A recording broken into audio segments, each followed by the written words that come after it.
Welcome to Mastering Backend. In this section, we shall be talking about scope.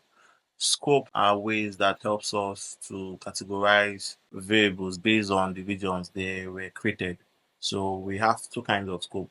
A variable is only available from the region they are created in. So the local variable, for example, when a variable is created inside a function, it belongs to the local scope of that function, right? It can only be available inside that scope, inside that function.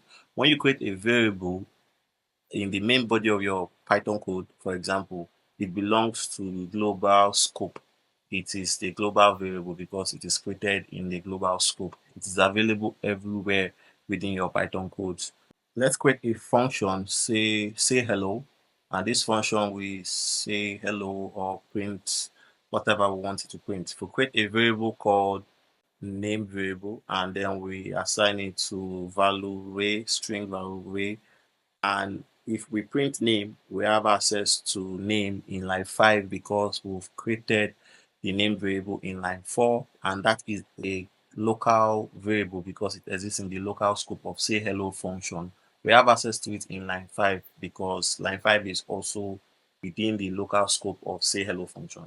If we call this function, we should be able to see ray on our terminal on our results because it's available. Yeah, so you see we have ray. So that's local scope for you. When you create a variable in a local scope, you have access to that variable within that local scope. It's very straightforward.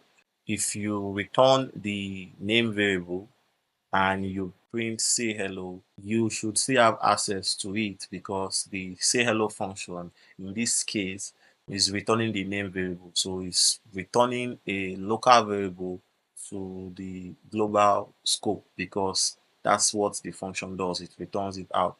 So in this case, the name variable, which is actually a local variable, will be available globally because the function has returned that variable to the global scope. However, if you try to print name in line 8, where you try to have, as you can see, we have name defined in line 4, or in line 8, when we try to print name, we do not have access to it. This is because we've not called the say hello function that returns it to the global scope. Even if it was defined in line 4, it was defined in the local scope, and we are trying to access it from line 8, which is the global scope within our code. We won't have access to it because it is not available in that scope. It is available only in the local scope. But if we define a global variable in the global scope, we have access to that variable anywhere else within our code. So in line 3 now, we'll create a variable called name equals to Henry. If we'll run this code, in line 10, we are trying to access name variable. It was created in line 3. That is a global variable that exists in the global scope. In line 10, we have access to that variable. Let's say we want to say name 1 is Henry, name 2 is Ray. If we run our code, you'll see we have Henry being printed out. That is because name 1 variable is in a global scope because it's a global variable and we are accessing it from line 10, which is actually within the global scope. But if we try to access it within the local scope, we should still have access to it because when you create a variable in a global scope, you have access to that variable everywhere within your Python code. You have access to that variable in your local scope and in your global scope because it is a global variable. So that's the beauty about having global variables. When you create a global variable, you have access to that variable everywhere within your code. It is only when you create a local variable within a local scope, you only have access to that variable within that local scope. When you go out of that local scope, you do no longer have access to that variable. So let's say we want to say name 2 is Ray, name 1 is Henry, and we have a combination variable that is assigned to name 1 plus name 2. Let's add space between them so it will come out Ray space Henry.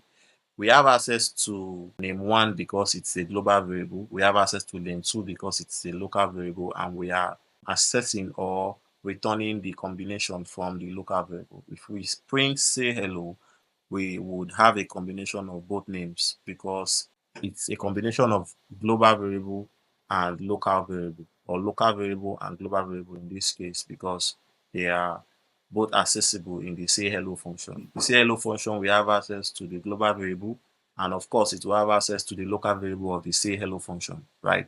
So it will be able to print the combination. If we print name1 from line 10, you see we still have access to Henry because, of course, name1 in line 3 is a global variable and we are accessing it from line 11. That is why we have access to it.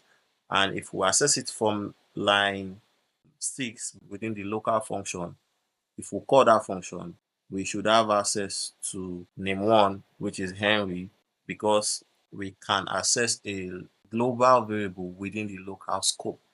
So the trick here is you can access a global variable within the local scope, but you can't access a local variable in the global scope because local variables are only accessible within local scope, but global variables are accessible both in global scope and in local scope. There might be cases where you might need to declare a variable within a local scope and you want that variable to be available globally, right? So if you create a name variable, name3, for example, inside the local scope, you won't have access to name3. If you print name3, you won't have access to name3 because it's in the local scope, right? If you run this code, you still won't have access to name3 because name3 exists only in the local scope and we're accessing it from the global scope from line 12. We're trying to print name3